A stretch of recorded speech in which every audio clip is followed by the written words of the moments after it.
All right, ladies and gentlemen, Max is back. I'll take another stab at this incredible thing. This is the last day of July 2016. Very late afternoon or early evening at this hour. It's about 8:30 p.m. It's still fully daylight. Mike and Jenny are both outside doing evening chores. And here I am going to try to do some sort of an update.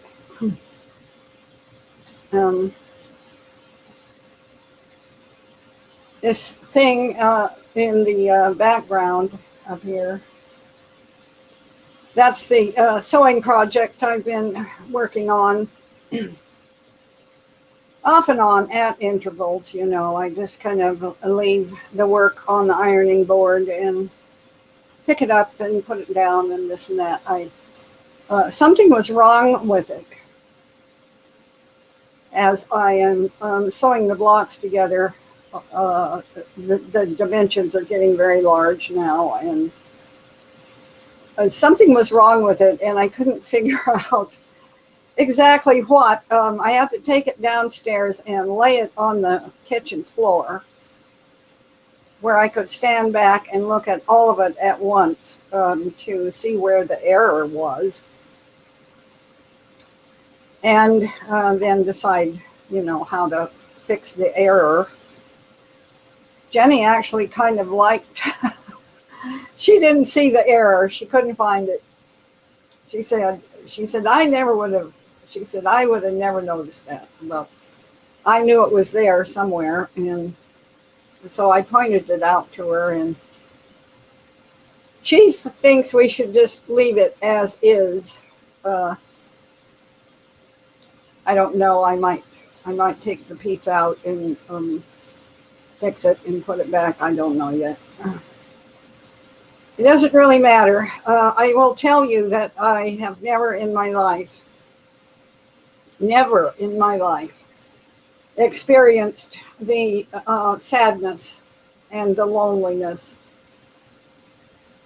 that I'm enduring at the present time.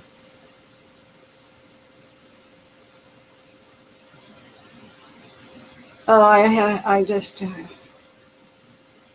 you know, Jenny is here. She's available. Mike is here. He's available.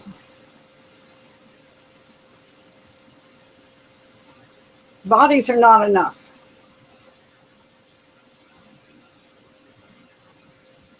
Bodies are not enough. There needs to be an answering of the heart. There has to be a speaking of the heart. There has to be an answering of the heart. And absent that, I cannot describe the loneliness. So I guess I shouldn't have even brought it up. But you know, when you really think about it, what the hell did you expect at the time of the end? Was it all going to be sunshine and roses and, you know, the pink unicorns and all the feel-goody stuff that was put out by the New Age Gaia stuffola? Yeah, there was some nice ideas embedded in all of that. There was also probably some truth. And you're lucky if you can sort out and retain the truth part. I said yesterday, take what you like and leave the rest. I think some people have successfully done that. I don't know that I have. All right, going on. Somebody asked me yesterday how I became involved with flat earth stuff in the first place. Uh, I don't know if there is a typical profile of conspiracy tinfoil hatters who uh, are flat earthers. I don't know if there is such a profile. If there is, I probably don't match it. And that, I suppose, is why this individual would have asked me. I understand that there are people who have been doing flat earth research for as long ago as 10 years. Another contingent of flat earth researchers came online, I think about 5 years ago. And I am estimating, from what I've been able to see, that it was probably around 2 years ago that that particular topic of research began to gather steam. And it happened in my case that I was doing some work on a large forum. I won't identify which forum, but I was doing some work on that forum, and that is where I became exposed to this phenomena. And so that's how that was with me. I am not a flat earth researcher. I have said many times I don't have the skill set to conduct that kind of investigation. I am not scientific. I am not techie. By many measures, I'm old-fashioned as I can be. And yeah, I will tell you an interesting thing, though.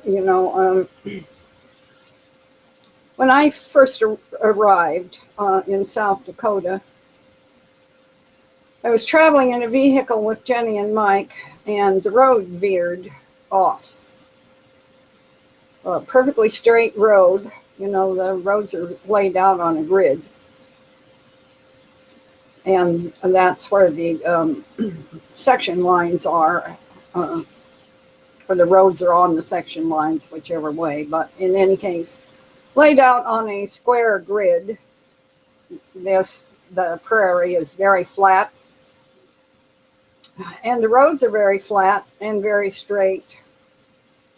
But something happens to the roads at the points where the roads cross from one county to another county. The counties are fairly large. They're not enormous, but they're fairly large. And for whatever reason, on the north-south parallel direction, when a county road passes from one county to the next county, there is a jog of a half a mile. So when you reach a county line, that county road veers off. On the small unimproved roads, it's a really sharp corner turn, and you just make the corner, proceed half a mile, and then the road turns again rather sharply and abruptly and continues on north or south.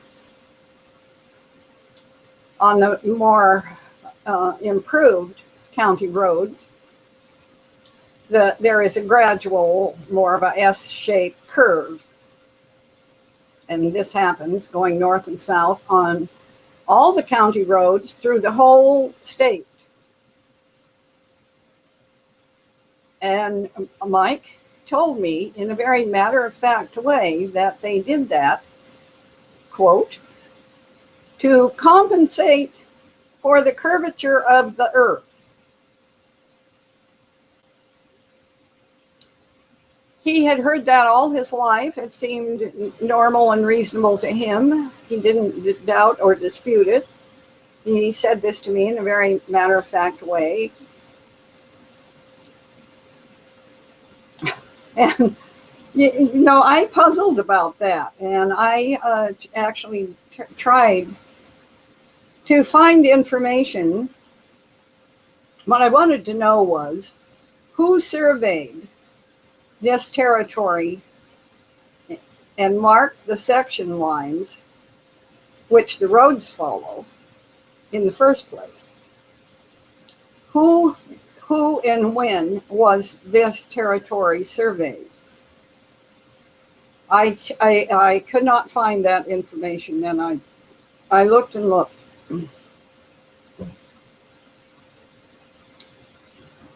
I think that survey must have taken place differently than a similar survey in, for example, the state of Kansas or the state of Nebraska,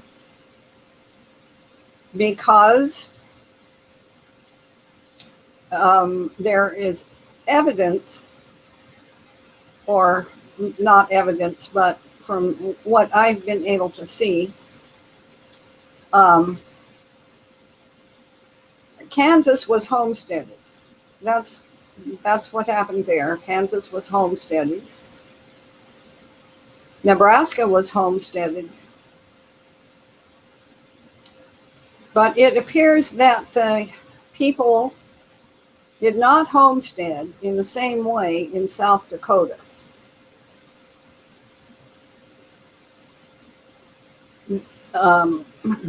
Mike's family has held this particular farm for multiple generations. They were the first people, the first European white people to build a home and to live on this farm. And they did not homestead it. They purchased it. I have seen the documents. In fact, they're stuffed in a Tide box, old Tide detergent box in the closet, in the hall closet. The original purchase papers, the original deeds and that. But I am not certain who the payment was made to. I'm not sure. I think the railroad was involved in it some way. You know, the railroads were given right of way. That is, they owned all the land for 100 miles on either side of the railroad tracks, of the cross-country railroad tracks in the United States and in Canada. So that would be a 200-mile wide swath alongside every railroad track that was deeded, owned by the tycoons who owned the railroads back in the day. In any case, I was not able to find any relevant information as to who did the surveying, why the section lines were designed to jag, where the counties intersected. Because, you know, I would like to know how this actually got started, that they had to offset the roads to compensate for the curvature of the earth.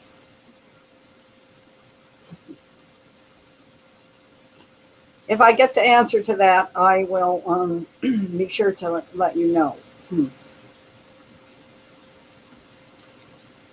Okay, going on.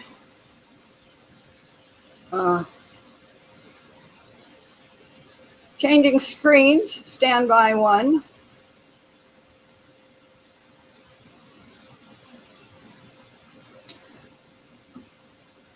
it appears that there, before I say that, I will say that since yesterday, the readership on my outside blog has more than doubled. Most of the new readers are in European countries, many in Russia, many now in Poland, more people in Germany, a few in France. And I was astonished because one of the articles I put up attracted and is continuing to merit more page views than any other article I have ever posted in the several, 3 or 4 years that I've been doing this kind of work. And that article was about the Pope. Let me find the first article that went up, which has had so many page views. I was just really, I think, well, still, where are we here? I'm still scrolling through here. I want to get the title right.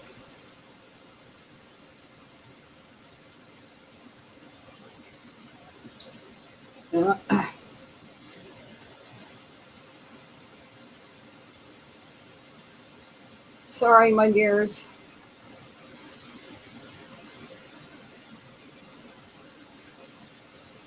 It isn't as easy to do this as it used to be when I did a study group over conference call, telephone line. That was easier than this.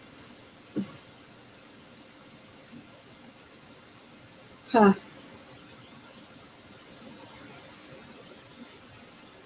Well, I still want to. I've got so many articles up here now that are similar, but not. Where in the hell is it?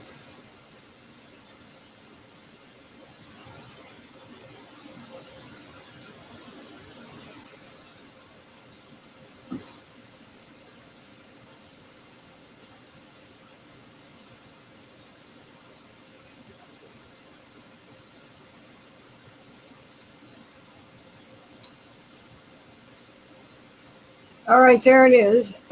Pope demands Poland open borders to Muslim migrants. I'm astonished at the number of page views that this information attracted.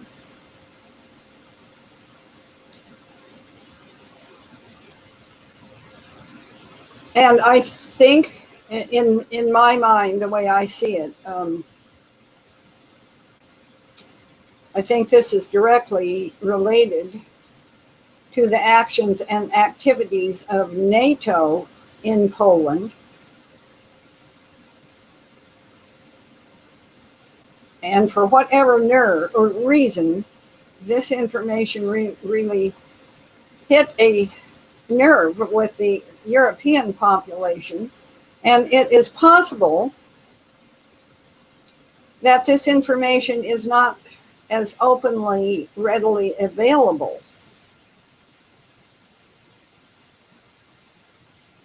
I don't really know what this means, but I know that people were extremely interested in the Pope demanding that Poland open borders to Muslim migrants. So I looked around a little bit, and I did find several related pieces that told us a little bit more about the Pope's visit to Poland. There was an interesting episode in which he slipped and fell on the steps somewhere.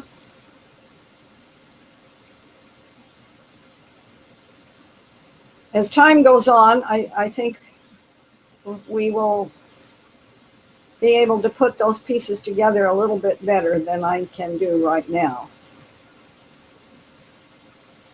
The other thing that seems to be convoys of berserk Muslims headed against U.S. Air Force Base in Turkey. This is Incirlik Air Force Base in Turkey.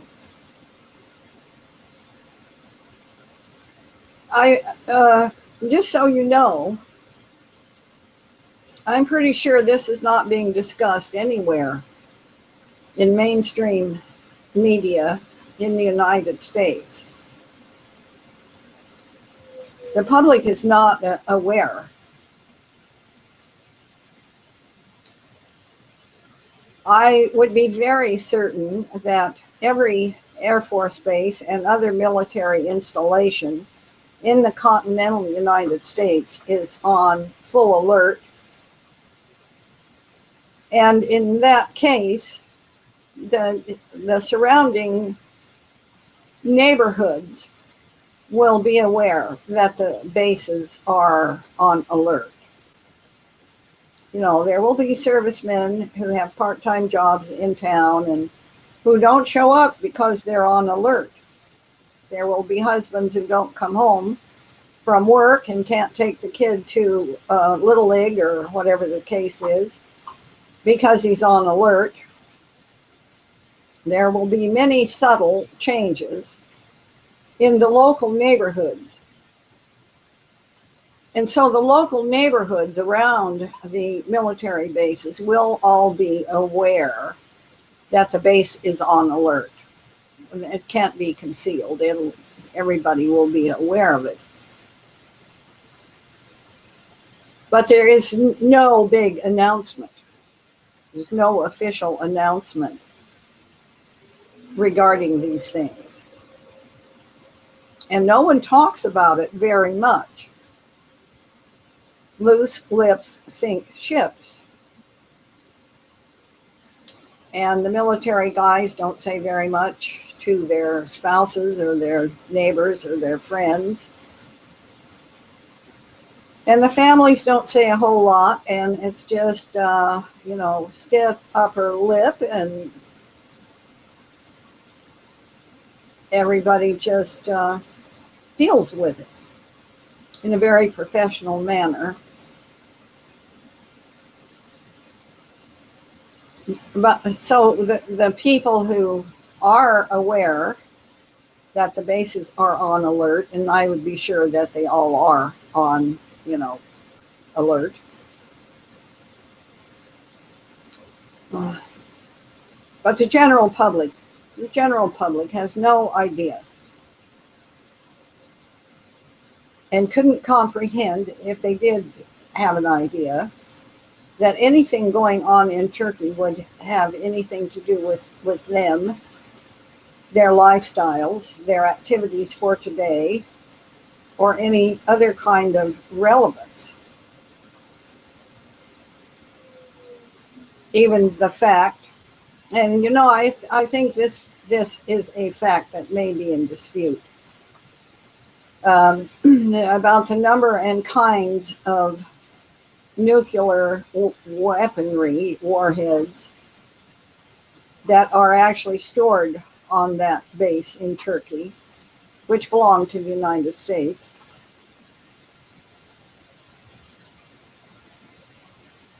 I don't know how much of that information is actually factual. I read a description somewhere today which called this weaponry hydrogen bombs.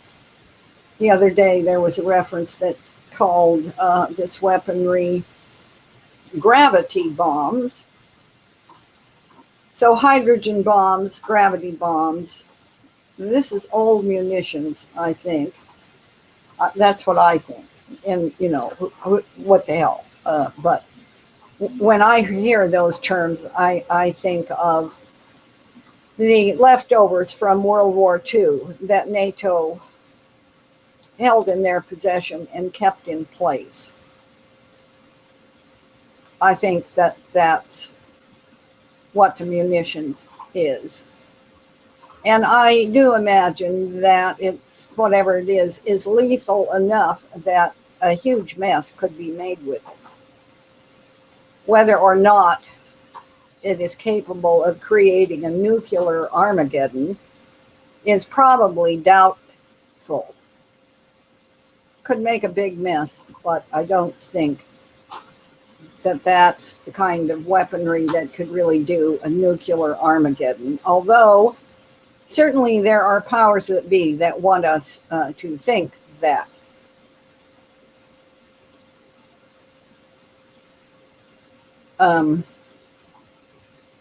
In any case, something is going on again in Poland, and it does impact and involve all the rest of us,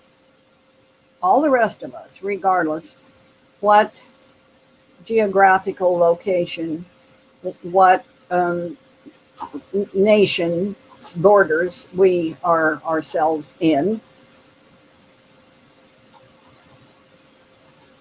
The badass kitten is playing with her cat toy over here. All right, changing screens.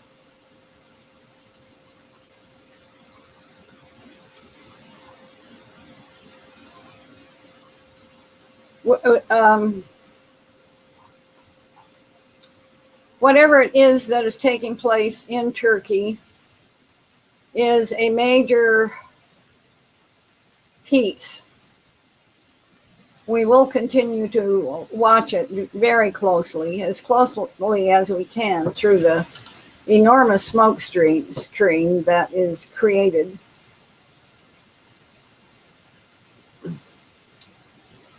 And going on,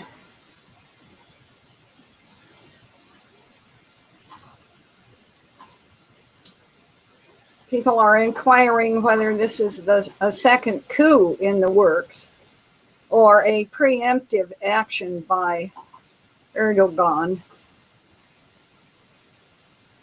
7,000 armed police with heavy vehicles surround Turkey's Incirlik airbase.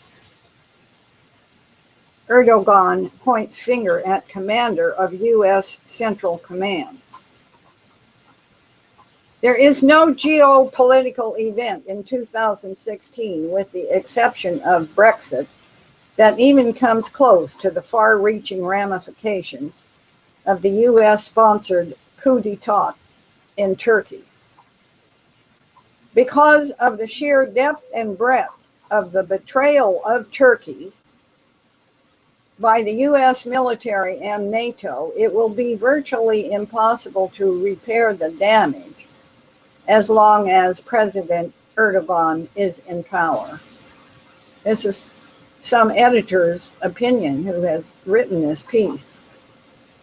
So this is certainly one perspective of the events going on there. In view of the current deteriorating state of affairs, the USA will continue to respond in such a manner so as to galvanize another coup attempt. It appears that one may have just been tried.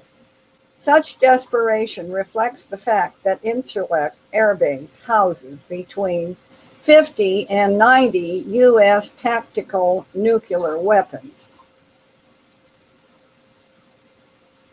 The preceding highly inconvenient factoid is undoubtedly driving the U.S. CENTCOM and NATO absolutely crazy.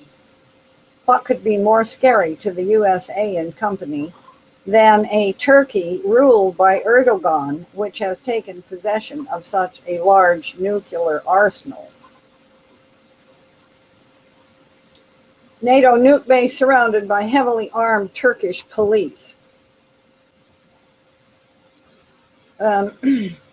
Incidentally, one of these news reports does reveal the fact that a week or 2 weeks before the first coup in Turkey, the family members at Incirlik Air Base were evacuated. The family was removed. We were not told that. and they were evacuated out of there a couple of weeks before the coup of the 15th, I believe it was.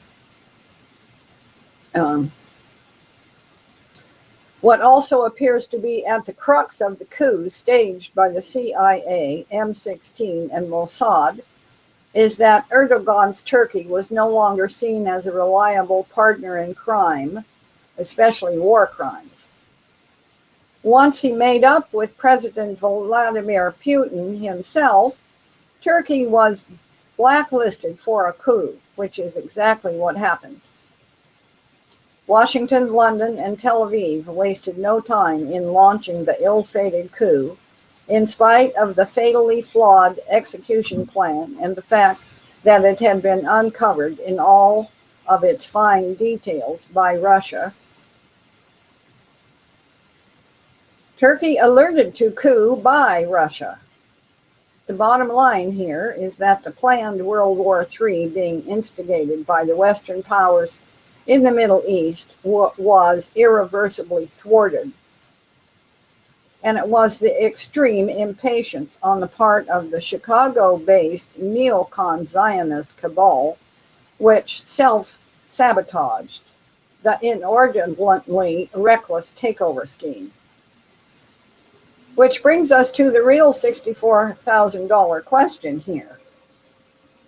Why did the Anglo-American Axis, AAA, even decide to proceed with a coup that was certain to fail miserably? That question will soon be answered by game-changing events, which are soon to unfold throughout the Mideast geopolitical chessboard. U.S. hints Turkey might be expelled from NATO over crackdown on coup members. Putin's Russia is, right now, quite busy working behind the scenes, rearranging the entire chessboard now that the world community of nations has seen the Russian armed forces rule the northern Levant with unanticipated military prowess and political control. Writing on the wall for Erdogan, align with Russia, Iran, and Syria, or Turkey's destruction awaits. Bear in mind, as I am reading this, this is only one view of many views concerning what may or may not be taking place in Turkey. In any case, it is my opinion. You see, you know, everybody can have an opinion here. I think that the Obama administration, the Democratic machine, and Hillary Clinton are all part of or submissive to the agency of the Muslim Brotherhood, as is Erdogan.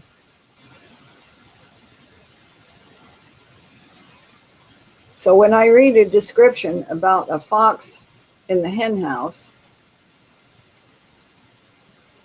I think all the foxes are in the same hen house.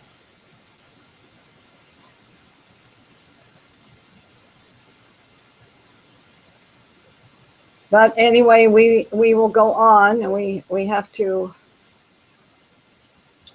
Erdogan regime continues to play with fire, renewing accusations that the United States spearheaded a complex conspiracy to overthrow the Turkish government. I don't see the Turkish government getting overthrown. I see Erdogan getting installed as the, caliph, and Turkey becoming the spearhead of the modern day caliphate. And I see that Islam presents huge danger to all the rest of us. To all the rest of us. I think they will stop at absolutely nothing to obtain their objectives.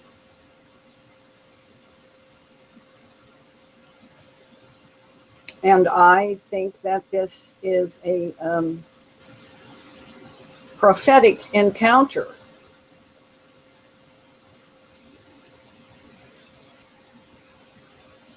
Okay, Pope Francis collapses at altar at Poland's holiest site.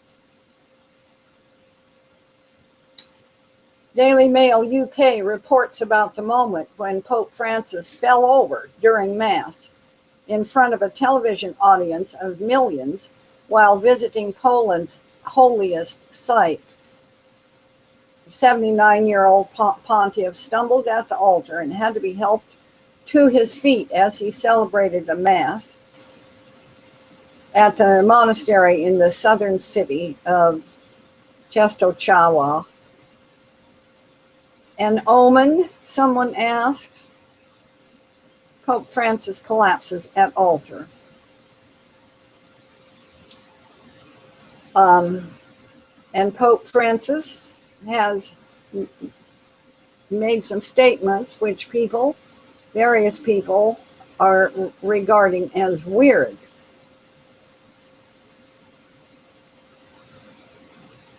I'm still trying to work out what it was that the Pope meant to say when he spoke on the plane to Poland, saying that it's war, we don't have to be afraid to say this, a war of interest for money, resources. I'm not speaking of a war of religions. Religions don't want war. The others want war. This is presumably a literal translation of what he said in Italian. But even in Italian, it seems rather vague. What are these interests, or vested interests, as we would put it in English? And who are the others who want war? It is war, one supposes, because there is fighting, but even this is misleading. There is not fighting in the usual sense of the term. Rather, there is naked aggression against harmless and defenseless people. That is rather different. The term that best sums this up is, of course, terrorism, or perhaps asymmetrical war. Asymmetrical meaning, lopsided, crooked, not even. It is really important that we remember that people like Father Jacques Hamel, or the Christian celebrating Easter in Pakistan, or the nun shot dead in Somalia, or the many Christians murdered in churches in Kenya, are not posing any danger to anyone. They're not provoking anyone either. If this is war, it is a war being fought by one side only. And indeed, even in words, the war is one-sided. The threats uttered by Muslims toward Christians are blood-curdling. There is no Christian equivalent to ISIS and its propaganda machine. Christianity is not at war with anyone. It is the victim of warmongers. One obvious interpretation of the gnomic utterance of Pope Francis is to see the aggression of some Muslims are having merely the cloak of religion, but underneath being motivated by something else entirely, such as, for example, economic motives. Yeah, true. Also, it's not an either or thing, it's an also thing. In fact, this interpretation of terrorism is very common and predates the current situation. All right, enough of that.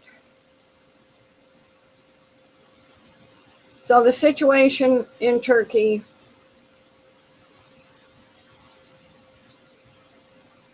Uh,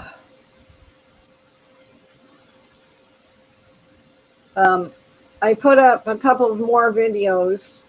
These are the more, one of the most recent of Bill Warner's videos. So these two that I put up are fairly recent. They are not the most recent. I will add them at some later point. Where he is, Bill Warner is explaining migration and Sharia and migration as jihad.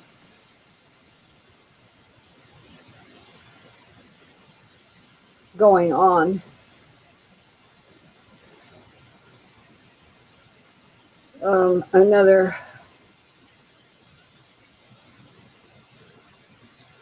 all right, that's the last piece. Are U.S. nukes at NATO's Incirlik airbase in Turkey safe? Sputnik continues to update on this story. And most of the other articles I've seen track back to the Sputnik posts. So I guess that's where the news is actually coming from there. Now, what am I missing? No, that's everything.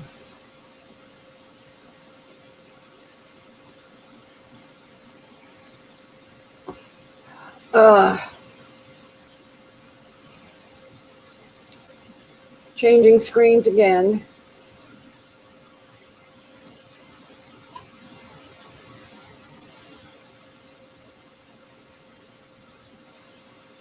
Howbeit, when he, the Spirit of truth, is come, he will guide you into all truth. For he shall not speak of himself, but whatsoever he shall hear, that shall he speak, and he will show you things to come. I believe that this is in progress right now. I do believe that the Spirit of truth is come. I do think that there is a way in which all the conspiracy researchers who have worked so long and so diligently on the internet trying to figure out what's what and get the facts out there, put the truth out where, you know, the mainstream media has done everything in its power to prevent truth being revealed. Mainstream media is part of the great deceptors, great deception and the great deceptors.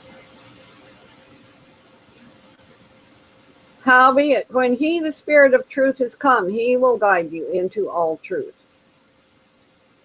For he shall not speak of himself, but whatsoever he shall hear, that shall he speak, and he will show you things to come. And I believe, as I just said, I'm going to repeat myself here, that I believe the conspiracy tinfoil hatters and their work on the internet has been motivated and is part of the Spirit of truth. It's been motivated by the Spirit of truth. Y'all have been guided into that kind of research and that kind of work.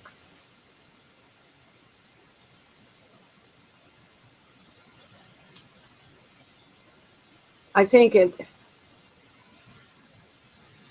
this will become more evident as time goes on.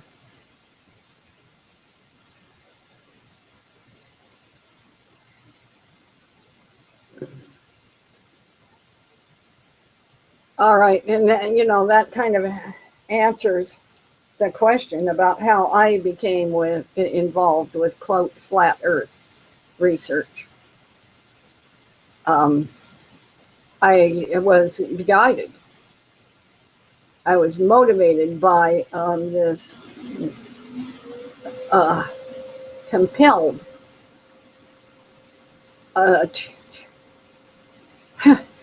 just compelled to overcome my own fears and hesitations and reservations and all kinds of other things. I'm not a brave person by any means. All of that, working online in any way, was the most utterly foreign thing I could have ever imagined doing. I was way out of my element. Way out of my element. But I couldn't not do it. And that's how I ended up on that one forum. And that's how I ended up doing Max's thread. And that's how the most important thing in my life, past, present, and probably future,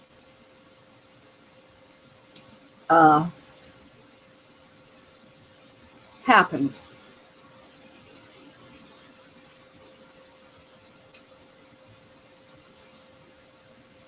The Spirit of Truth is come, and those who are part of it and moved by it need to know and identify for yourself that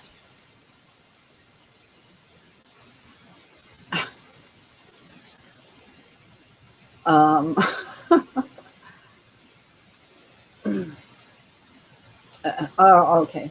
I will leave it at that. I will leave it at that. That's enough. All right, changing screens. Finding my way back here.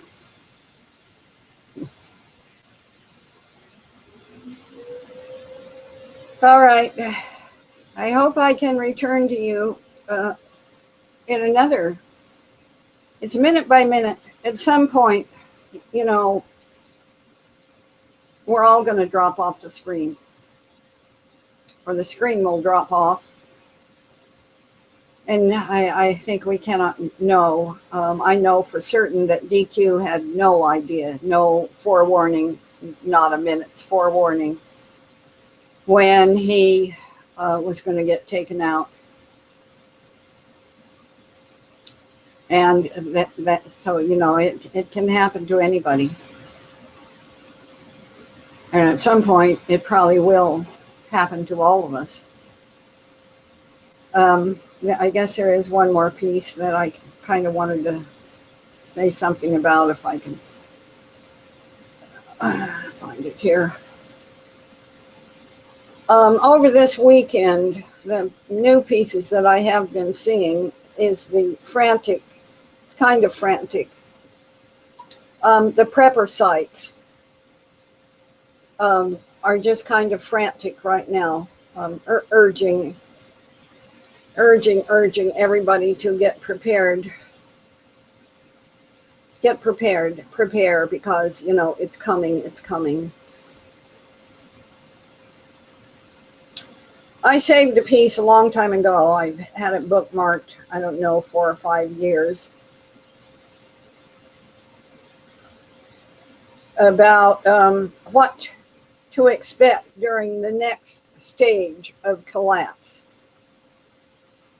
So we've been collapsing now for a while.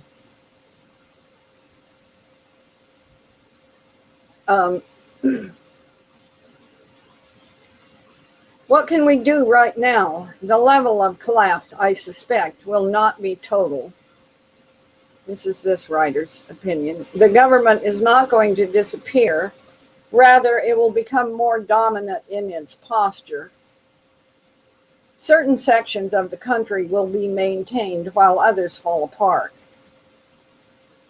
The IMF will move in to help the ailing U.S. economy by tying funding to the SDR, special drawing rights. You know, for years people went on and on and on about this financial collapse, and I just stopped reading all the financial stuff. They're still reading and writing it and predicting it and all of that, but so let's just skip down. One way or another, though, whether it's financial, whatever,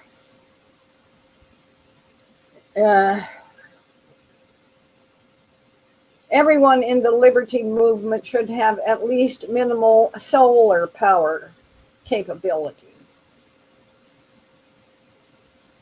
Given that this crisis is going to be riding a wave of extremely high energy prices, every single liberty movement activist, and every American for that matter, should be stockpiling energy reserves.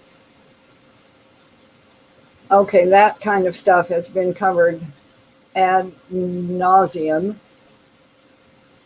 Those who haven't done it probably can't do it at this point in time, not sufficiently, although the preppers sites are still urging do what you can, do what you can, do what you can.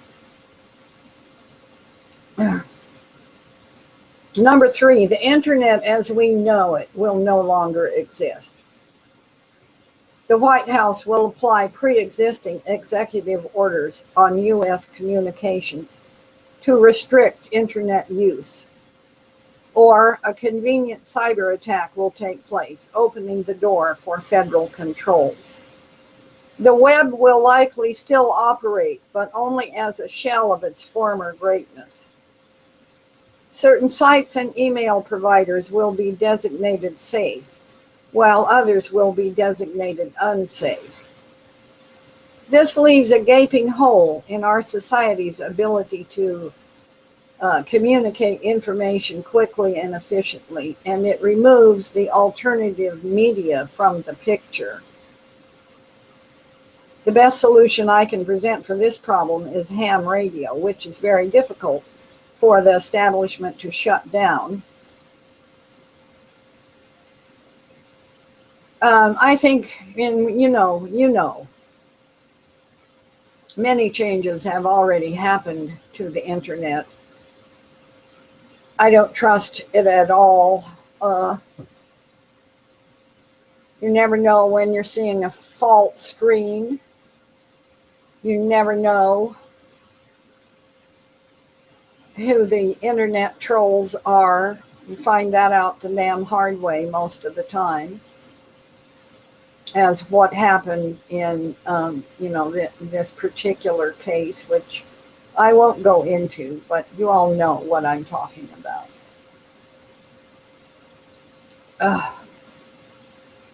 Number 4, harden your home during the next few months.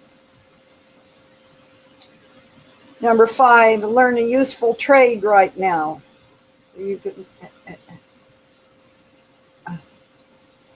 Number 6, cache items before winter begins. Number 7, find 2 friends or more right now that are willing to coordinate with you in the event that the worst happens. This means mutual aid and defense. This means predetermined arrangements for supplies, communication, meeting spots, and security. Do it now. Do not wait until our situation worsens. This is all standard prepper stuff. Buy 6 months worth of food over the course of the next 2 months. Number 9, cultivate nutrient-rich soil before winter begins.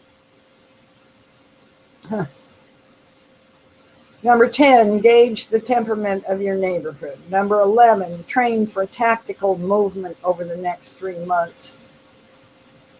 Number 12, prepare yourself mentally for conflict and self-defense.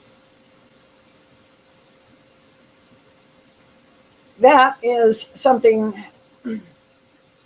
that we still have time to do, and I believe must do, regardless of any other ability to make preparation. Um, I will also say that it's important to know when the next stage of collapse is actually taking place. By the time it has fallen down around your head, maybe too late. You need to be able to know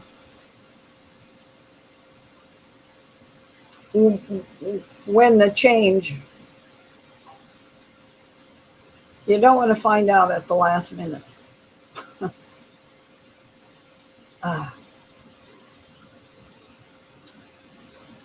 As I have said many times before, a fight is coming. There is no way around it. But this fight must be fought intelligently, and we must never forget who the real enemy is.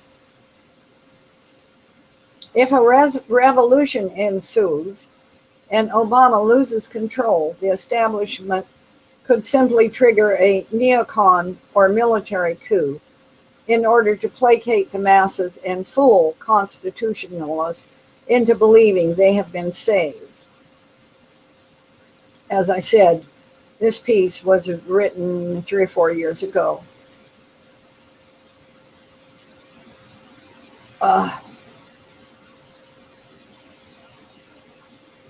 Though it is depressingly difficult to see in times like this, there is indeed good in this world. There are ideals and aspirations and visions and loves worth standing up for, worth fighting for, and worth dying for. There is still a future worth striving for at the end of the long night. There are dreams here in the hearts of men worth realizing. We do not necessarily battle for what humanity is, but for what we have the potential to become. The tides of society may shift and storm. The chaos may become unbearable, and the world may tear apart until it is unrecognizable. The agents of dominion believe they are the only constant, but there is another. In time, the dim pale of tyranny will always break in the light of freedom's resolute. Get ready, honorable liberty movement. Our work has just begun. This was written by Brandon Smith at Alt Market, and it is kind of passé, but yet not.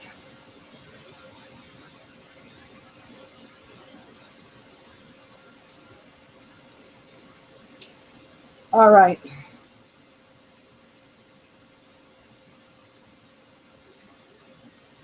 When he, the Spirit of truth, has come, he will guide you into all truth, for he shall speak of him, not speak of himself. But whatsoever he shall hear, that shall he speak, and he will show you things to come. We are in the time of truth. We are in the time of revealing. We are in the time of revelation.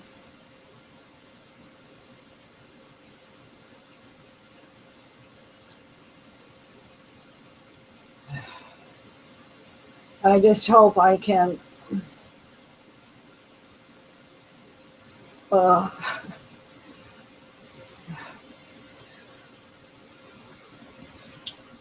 just hope I can hang on for a little while more and make it through this particular personal crisis. Okay, I will talk to you hopefully tomorrow.